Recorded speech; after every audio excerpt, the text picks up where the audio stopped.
Ladies and gentlemen, welcome back to the Intel Extreme Masters Singapore for our Season 8 semi-finals of StarCraft 2. How you all doing out there? All good?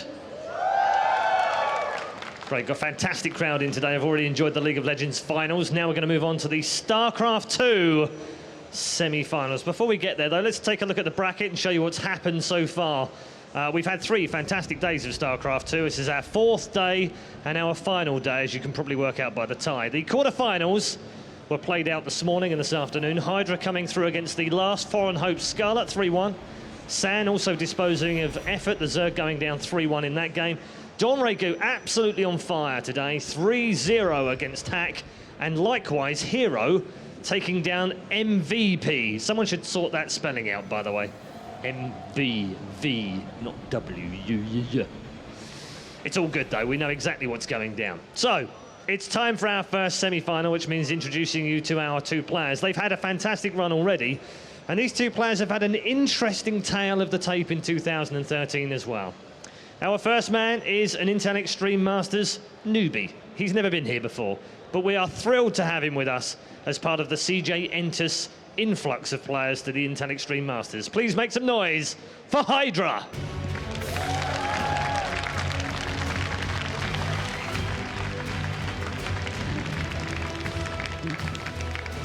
And he goes head-to-head with a man that we don't often see outside of the Taiwanese Pro League, but he has made some effort in WCS this season, and we have seen him at a previous Intel Extreme Masters. Last time out was in New York, where he went out in the quarterfinals to none other than Naniwa. He is Mr. San.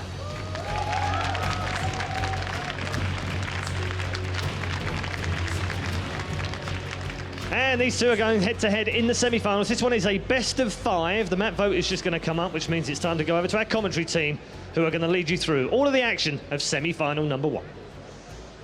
Thanks very much, Paul. Welcome to the caster's desk here for the Intel Extreme Masters Singapore semi-finals here for StarCraft 2, as we now have San and Hydra battling out for one of those grand final spots. And I'm pretty looking forward to this one.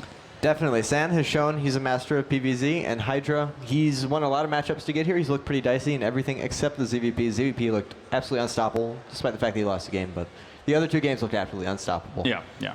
That's true. San doesn't really lose this match a whole lot. Interestingly enough, though, when it came to the Korean qualifiers, we actually saw San go out very, very early on to Don Regu, no less, who is on the other side of the bracket and doing pretty darn well for himself as well. So San did end up trying there, but then came actually to the tournament itself, went through the open bracket, and, I mean, looking at that open bracket, it wasn't too much of a challenge for him. There was a lot of Protoss in there, but there was also a lot of Zergs as he was able to make his way through the lower bracket, going through people like Targa.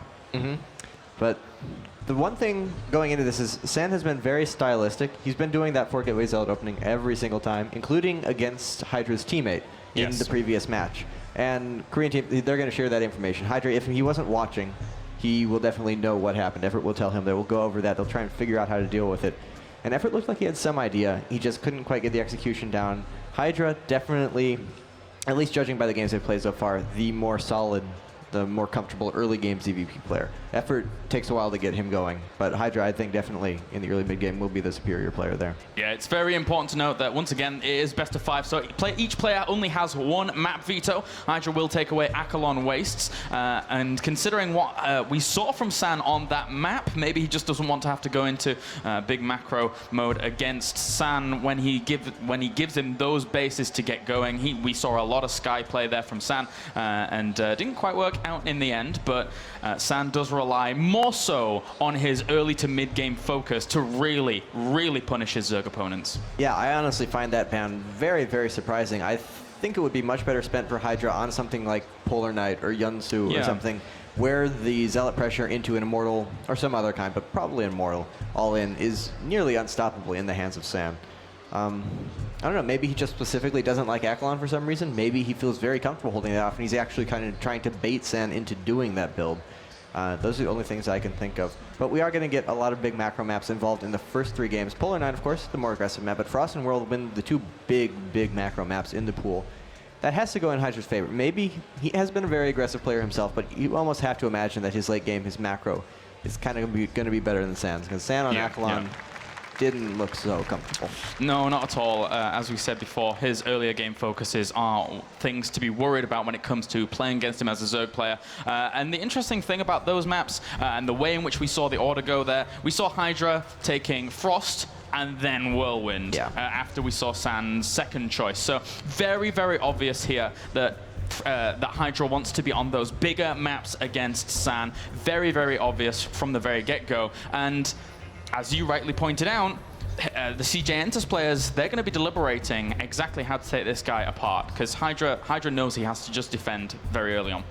Yeah, and Hydra is looking to start out strong with those map picks, but that kind of gives San he is a cheesy player. He's an aggressive player. He's going to have builds up his sleeve that he can do to get himself early wins, and he knows that he has his good maps in the home stretch. He just needs to get a win or two out of the early series, and he can call that a win.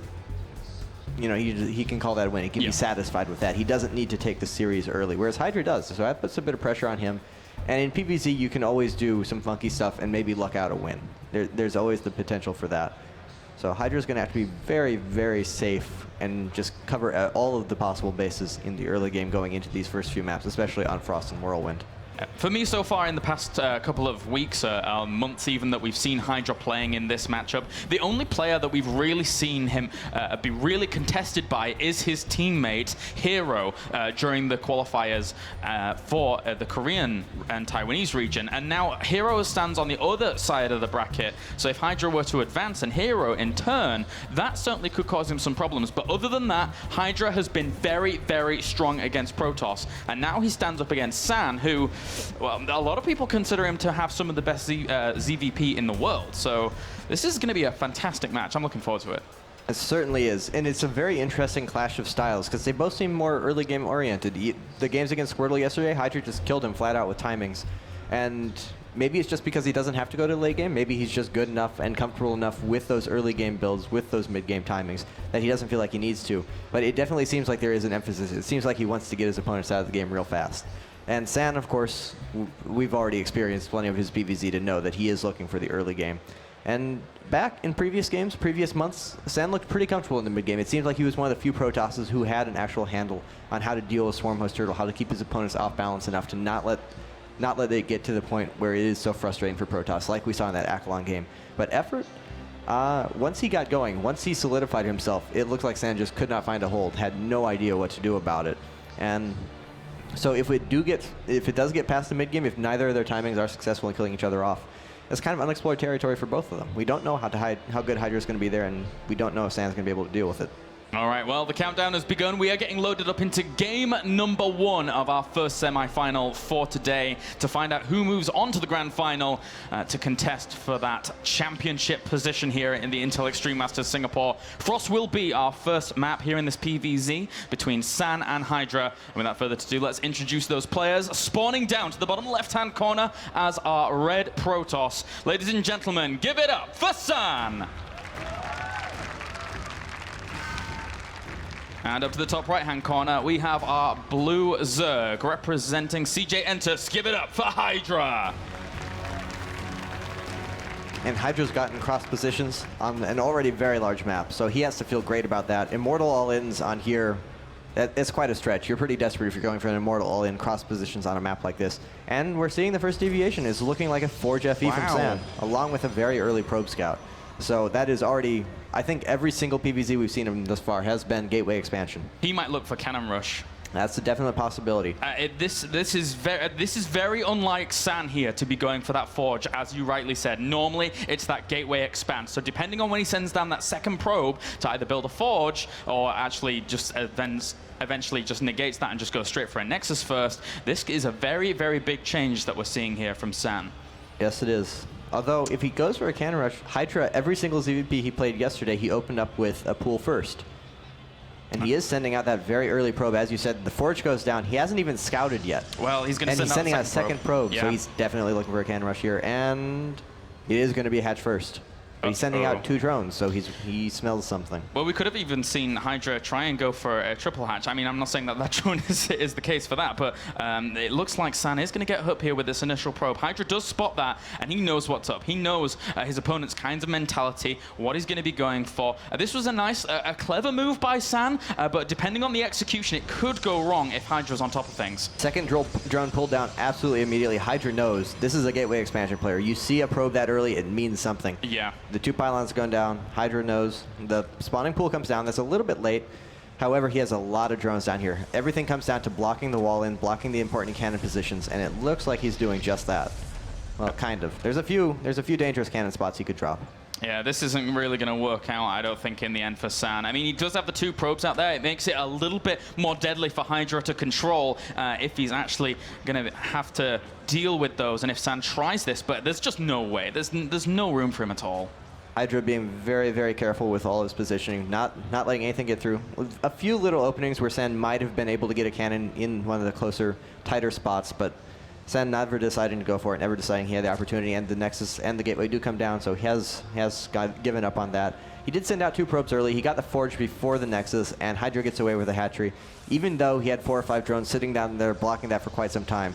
That's a definite little economic lead for Hydra. Definitely a better build for him. And I love how Hydra actually sent out that drone scout, because let's think about this. San, as is always, we've always seen him going gateway expands, and this is of course Frost, a map where the Forge and cannon rushing can be tricky if you don't send out 2 probes to actually eventually scout your opponent. Now, Hydra, knowing that his opponent doesn't really like that macro focus against Zergs, and gateway pushes not being the most amazingly effective thing here just yet, because Hydra's always going to know about that will be coming. So it was a nice attempt by San, but Hydra's covering all of his bases so nicely. And really, really good game sense by Hydra there, too, to send out that drone scout. Drone scouting in ZVP is really uncommon. So he just good awareness of the map, good awareness of his opponent's style. Worked out really, really well for him. But on the other side, a good read by San, because Hydra is a pool-first player from everything we've seen so far. And so to recognize that on this map, he's going to want to go for hatchery first, and to go out and really dedicate to that cannon rush before he scouted anything. He dropped the Forge, and he sent out the second probe before any scouting information was found. So a smart play from him, and impressive commitment to it. But just Hydra out mind gaming him.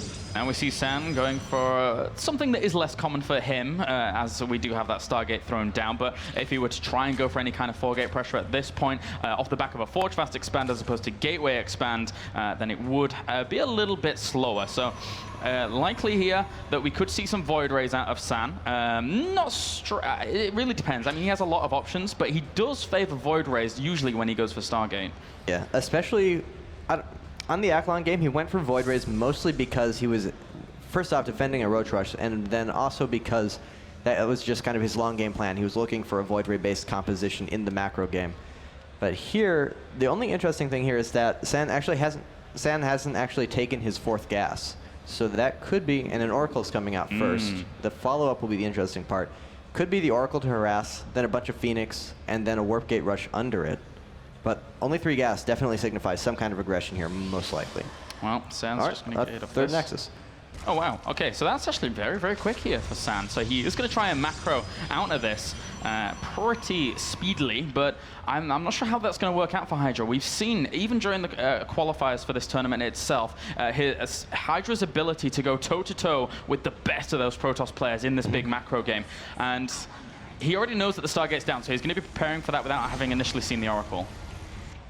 And the one Protoss he did lose to, his teammate Hero, is more of an impeccable long game macro. Not necessarily macro. He can rush with the best of them because, I mean, he is a Protoss. That's a necessary part of your arsenal.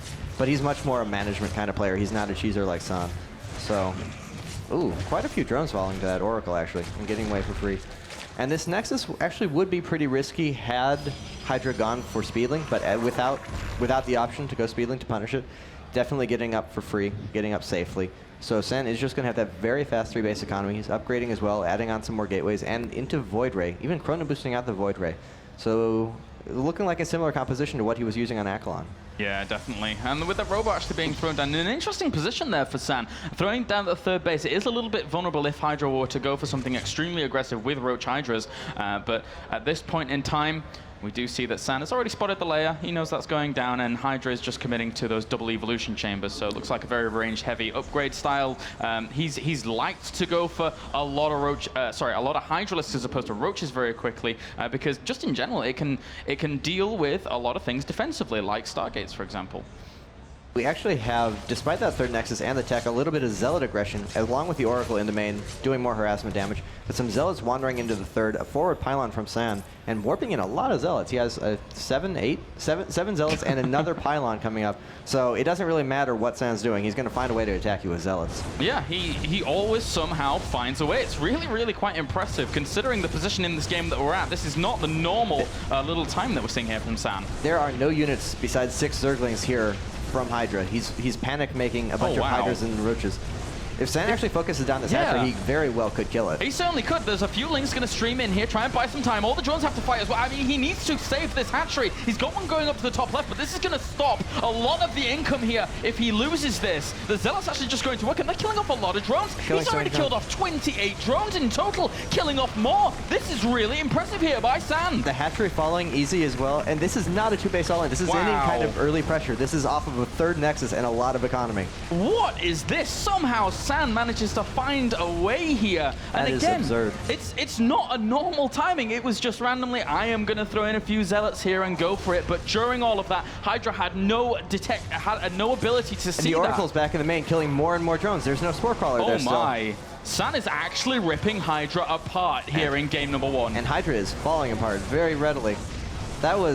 It's amazing that worked. He had 3 Nexus, 2 tech paths, he had like 3 gateways. Just makes some Zealots and sends them and wins the game. Wow, GG for game number 1. San, this was not expected here in game 1. Gotta say, I thought either, San was gonna go for something two-base aggression, or just try and play out a very long macro game, but he found small angles, and the lack of vision there for Hydra on the map really hurt him. And the complete lack of units. He had 6 Speedlings as those Zealots waltzed into his third base. And he knew about the Nexus, he knew about the Stargate tech. At that point, you think, okay, I'm pretty safe. As long as I deny the air tech harass, I can just make my drones and get into the mid game.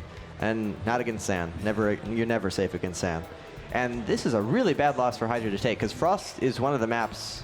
It was his map. There's a lot of maps in this pool that are really good for San, and Frost is one of the maps that was actually kind of good for Hydra. It was his first choice, and then to lose it like that, that's kind of what I said beforehand. If San just kind of wants to throw something wacky in there and try and take one of those maps and get it to the 4th and 5th games, where he's going to have the maps like Yunsu to Immortal all in on, could work out really well for him, and it did work out there.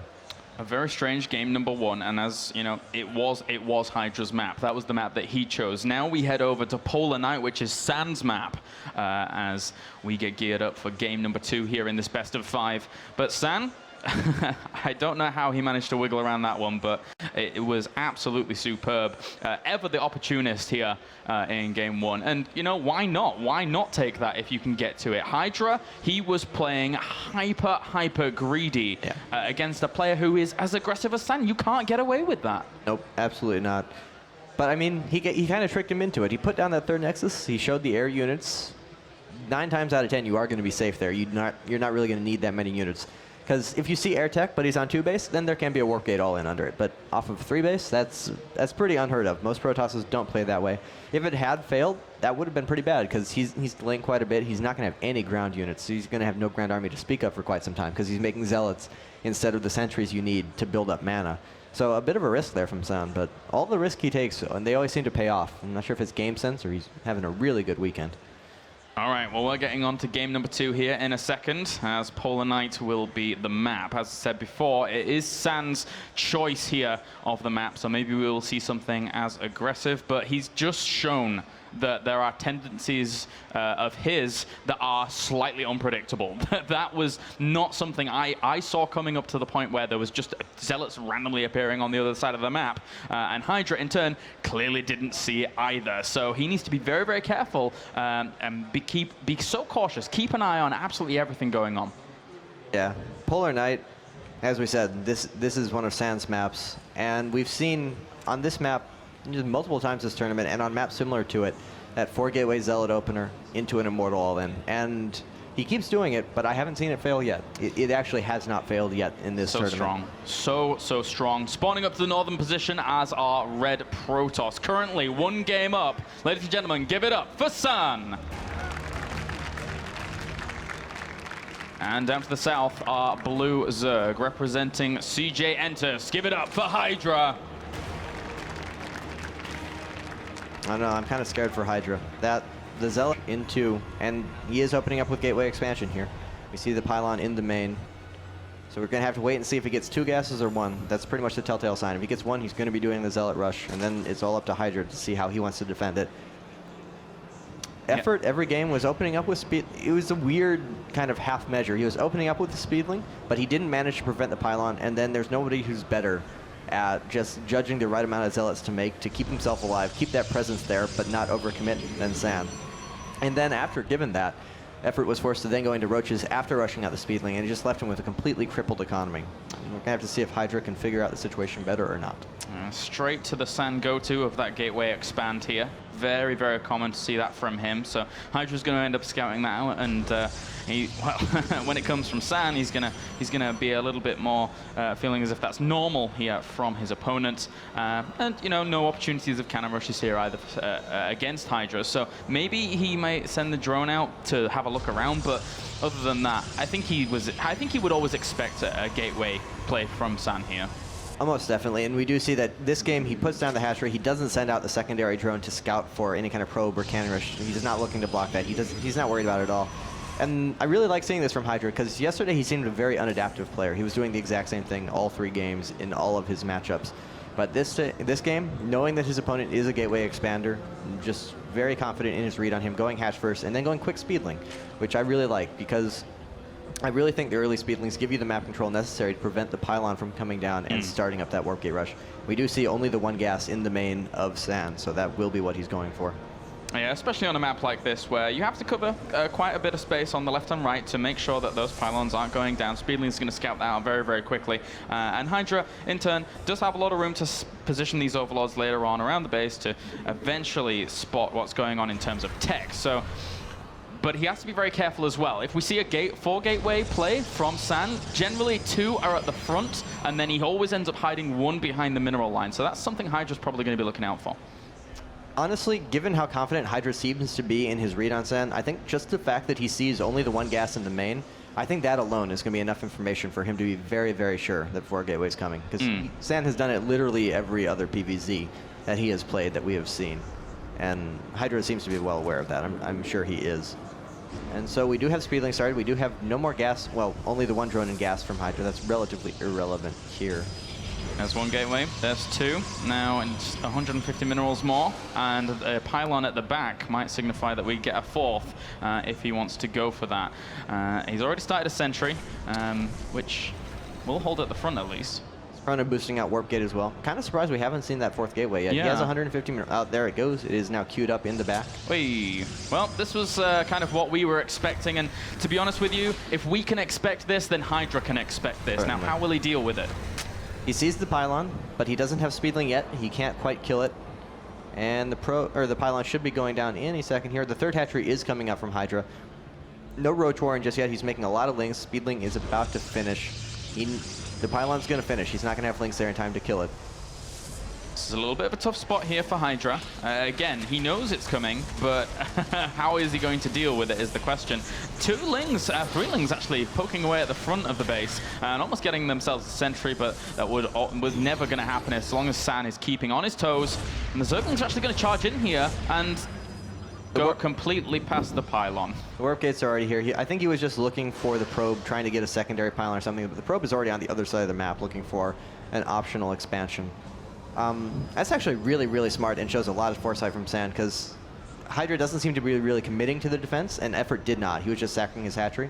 So maybe San thinks that he's just going to give up this hatchery and try and build another one over there. But already a pylon, already a probe there from San, so well prepared for that. Yeah, very, very well prepared. San doing a great job of being able to keep his opponent on his toes. And now these Zealots, they have to be dealt with. He doesn't have a Roach Warren at all, so he's going to try and deal with this exclusively with Zerglings. That's a tall order. Once those Zealots get into critical mass, once they cover a lot of ground, but a nice snipe out of the pylon. Huh. And there's no more pylons over there, so he only has to worry about the zealots on the lower right portion of the map now, which makes life much, much easier for him. And he's actually making drones. I'm not sure. This might be a little overconfident. Well, there's the surround here. Time War will go down, slowing a few of those Zerglings, but at the same time, they're already there. They're already connecting with these Zealots. In the end, the Zealots will get a trade-off, but it's not going to be useful enough. San did not get what he wanted, which was the cancel or kill on that third base. So this execution from San was a little weird, I gotta say. Yeah, usually he's great about holding back in a corner, sitting and waiting until the last possible. There's no more units. He didn't realize there was another... nine zealots are walking into an undefended base. Because he didn't realize there was another pylon and he didn't make any more lings. Hydra played that too perfectly. He got exactly the right amount of Zerglings to kill as many zealots as he thought there were. And then San tricked him and made a bunch more zealots. There's more zealots than you would have ever expected, Hydra, as they're now going to work on the natural. It seems that the third base, not the target at all. The natural is completely under... What? They got so many zealots. More zealots just pile on through. Yes, there's a Stargate behind this, but San could actually just do crippling damage right here. Yeah, the pylon falls, but there's another one behind it, and he's losing so many Zerglings in the attempt. He might lose that. He's going to lose the queen as well. Might lose the other one. The mothership core is still there. More Zerglings in the mineral line. He barely has any drones mining at this point. The Roach Warren has finished, but he's not making any roaches. He's just making more and more lings. I don't know if this would be possible for him to hold this. Wow, San is absolute zealot king. As you said, the Roach Warren's there, but there you go. GG. San takes the lead 2-0. He is zealot king, man. He is... It's just kind of silly to watch. I feel so bad for Hydra because he defended that first wave absolutely perfectly. I don't know how deep the mind games go here from San because he actually messed up pretty badly, like not hugging a corner, walking out in the center like that. He just donated those zealots. Was that trickery? Was he trying to lull Hydra into a sense of security? It's like, if that's the case, then San is the greatest genius in the world. However, if he hadn't have done that, and imagine how many zealots he would have had if all of those had survived and gone in. And again, they do so well when they're together. They exponentially increase their power when they're together against Zerglings. So. And if Hydra weren't quite so good, if he just overestimated it a bit and had an extra, or underestimated himself a bit and had a few extra units, then that just kind of falls flat on his face. Because as you said, when they're not met up, when they're not together, they're much, much weaker. So only San really knows if that was a mistake that turned into a win, or if he just has everything planned out and is a mastermind. I'm gonna go with mastermind because I like to think that. I don't know. I like to think mastermind, man. I'm going. It's a bit more exciting, but. Wow, Zealot King, he is the Zealot King. As now we're going to be getting on to game number 3, which is Whirlwind, our map. A big map once again, similar to Frost. However, if San decides to throw down a pylon in the most arbitrary of places and warp in Zealots, then Hydra is guaranteed to lose. It does seem that way. You would think Whirlwind, Hydra thought Whirlwind was his map, one of his maps, but I don't know. The bigger the map is, just the more places there are to hide pylons. And the more pylons you have, the more Zealots come out. All right, well, we'll be getting into game number 3 in a second here. San currently sat at 2-0. And for him, if he were to advance on 3-0 into the grand finals, San, for the longest time, has been looking for a championship in StarCraft 2. He came very close recently at the Asus ROG tournament in Finland. However, now, moving on to a final once again would be fantastic for him. And he could go all the way, especially if he has to face another Zerg in the final. But he still has to go through Hydra. One more map for him will determine that. However, Hydra, he's still a fantastic player. Could equalize things up. Let's get into game 3. Spawning down to the bottom left-hand corner, our blue Protoss. Here, I'm dubbing him the Zealot King because he seems to make it work every single time. Ladies and gentlemen, give it up for San. And down to the bottom right-hand corner, we have our blue Zerg representing CJ Entus. Give it up for Hydra. Close positions, so I don't know. We keep saying long positions, long rush distances, big maps are good for Hydra, but didn't work out for him on Frost. San finds a way. So close positions here. Not sure how big of a difference that'll make, but it is less than optimal. It's not the cross positions that makes the Immortal all-in so hard to do. I don't know. We'll have to see. And he is going for gateway expansion. That is pretty normal on here. It's not like Frost, where... Actually, it is kind of like Frost. Just opting to go for gateway expansion here. The Forge FE didn't work out too well for him, even though he won the game on Frost. The cannon rush itself was it didn't actually end up happening because Hydra was just too well prepared for it. So going back to his bread and butter, the gateway expansion. I think in San's defense there from the Frost game, though, is that it can be all too easy as a Protoss player to just say, well, I'm committing to this, I'm going to try and put some cannons down, and then, you know, it completely fail. But San, with good crisis management, was able to evaluate the situation and did not overcommit to it. So cool stuff from San in game 1. Now we are on game 3, of course, and San still back to that bread and butter gateway build, and it's always working out for him. He is so strong with this opener. And pool first from Hydra, so he not entirely confident in going hatchery first once again. Not sure if he did open it the 2 previous games. Maybe he feels that San, with the 2-game lead, with some room to work with, might go for something like a proxy gate zealot. A really dedicated cannon rush, something to try and deny that hatchery first that Hydra has been doing. But San, pretty comfortable with the 2-0 results. I'm going to just keep going with what worked. See the Cyber Core come down, and he is still on one gas, so that would hint that he's going back to the 4-gateway zealot. It would do, indeed, as Hydra here is going to have to scout out what he needs to make sure that nothing shenaniganery-less is going to happen, and shenaniganery? It will do for now. It does. I killed my sentence. It's gone. Anyway, so San now, he hasn't been spotted yet by Hydra. It's not going to matter too much for Hydra behind this because nothing insane is going on from San's point of view, but San is also on the move out with a probe. He's going to drop that Nexus. He has a probe out in the middle of the map as well, but it should... it's going to slip around the Zergling, maybe? He's just going to get straight cross in there. pass. And going for the 3rd hatchery before gas, that's really ballsy against San. That means he's not going to have speed. The pylon's definitely going to get down unless something weird happens. He's pretty much going to be forced to go Roach to try and defend this, and San has shown pretty comfortable with that. He just kind of does whatever damage he can, gets out as soon as he has to, and then goes Immortal. Technically, Hydra will have a lot of production capabilities open to him if he's able to get this up and running.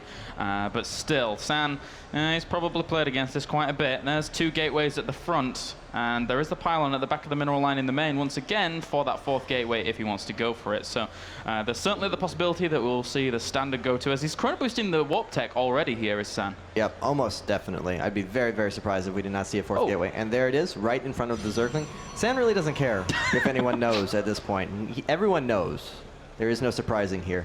It's just the Zealots work anyway. And the probe is out on the map right in front of the 3rd base from Hydra. Hydra, he saw the probe. I'm not sure if he's aware of it or he just knows that he can't prevent it and he's going for the Roach defense. But the Roaches aren't even going to be in time for the first wave of Zealots.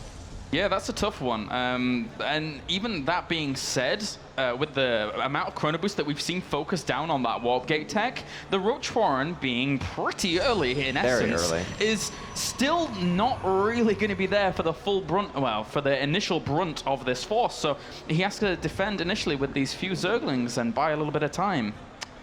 And Hydra is just so scared. He's actually stopping at 30 drones. We have 28 probes versus 30 drones, and he's moving into Zergling production. These are going to be slowlings. They're going to be almost useless, as well as some Roaches. I don't know if he can even hold it. He has 2 Roaches in production, but I think this hatchery might just be forfeit, and I think he knows it. He's not producing any unit.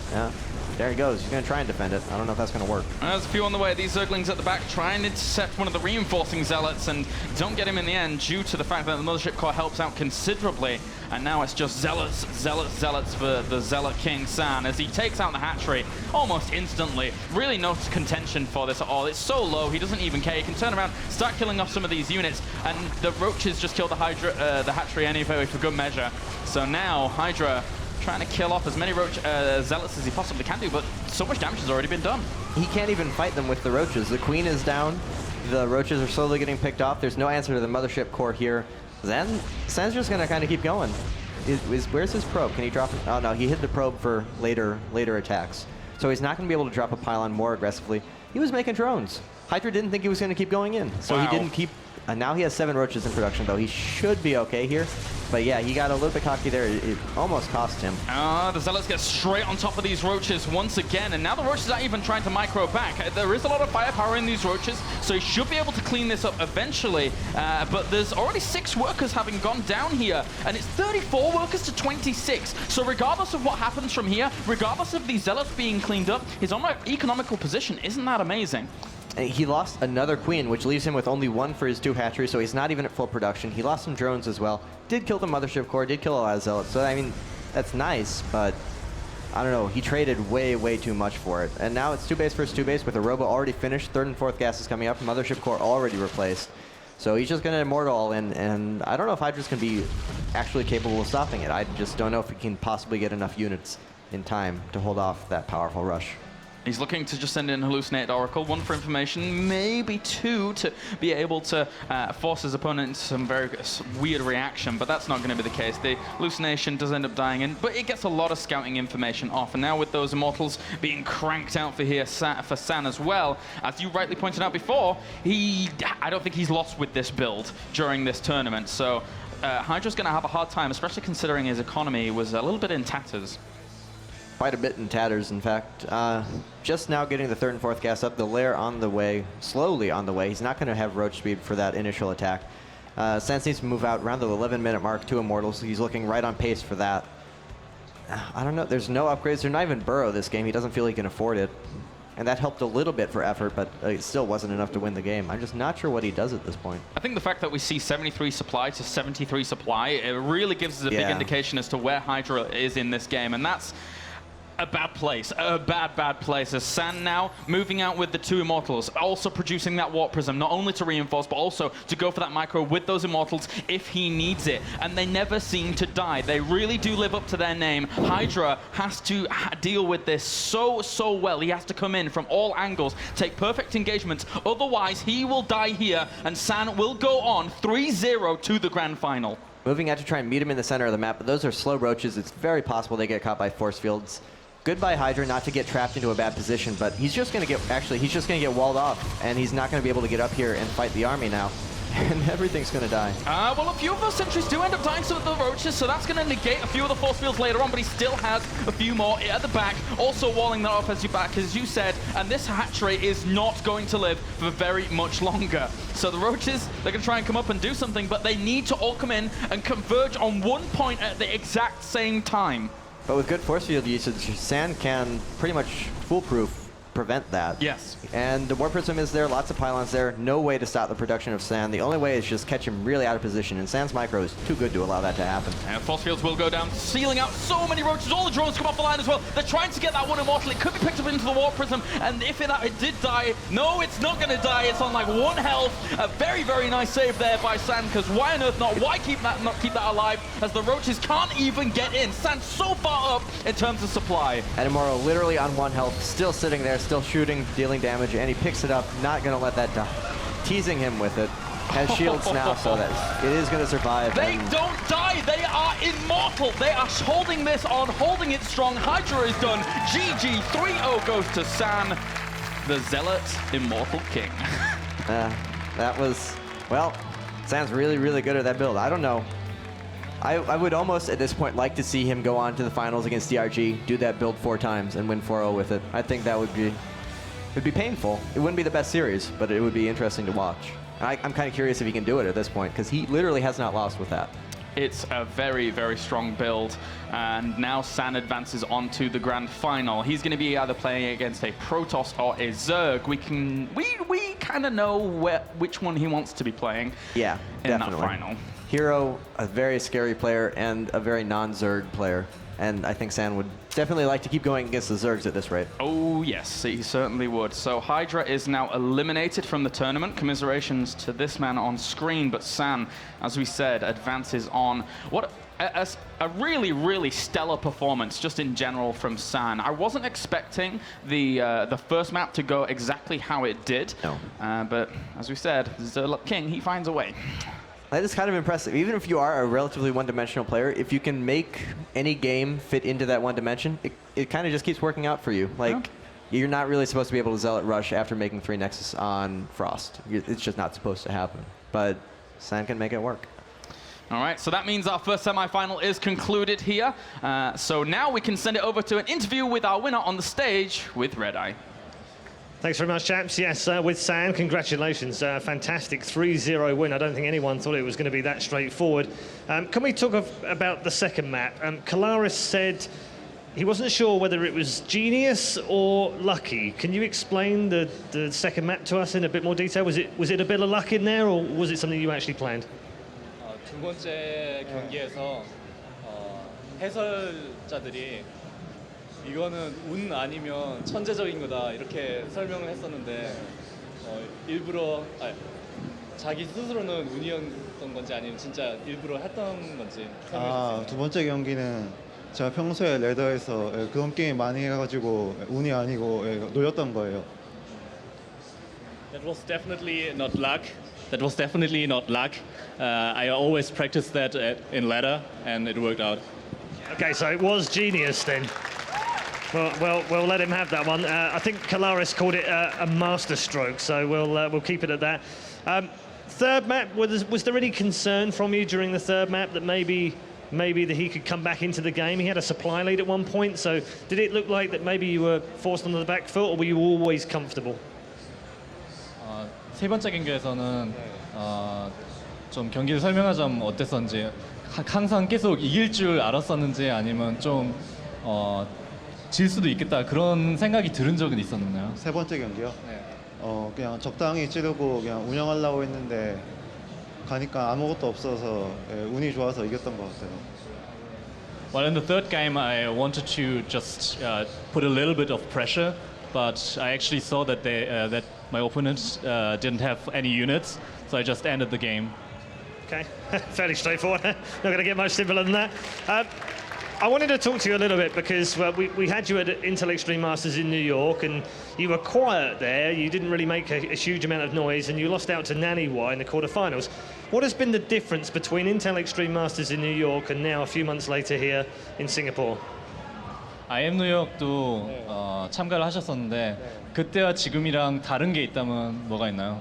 일단 뉴욕은 너무 멀어가지고 좀 컨디션이 안 좋은 상태에서 게임에서 좋은 성적을 잘 못 낸 것 같은데 이번에는 시차도 없고 그래서 평소 실력이 잘 나오는 것 같습니다.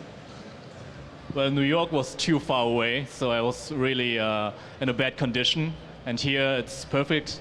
There's no time difference, so I can play perfectly. Okay, so put in another situation. If it was Naniwa in the semi-final now, you could beat him. 그러면 다시 나니와를 지금 만난다면 이길 수 있나요? 나니아 선수 잘해가지고 다시 만나도 그냥 이길 수 있다는 장담은 못하겠지만 그때보다는 잘할 것 같아요.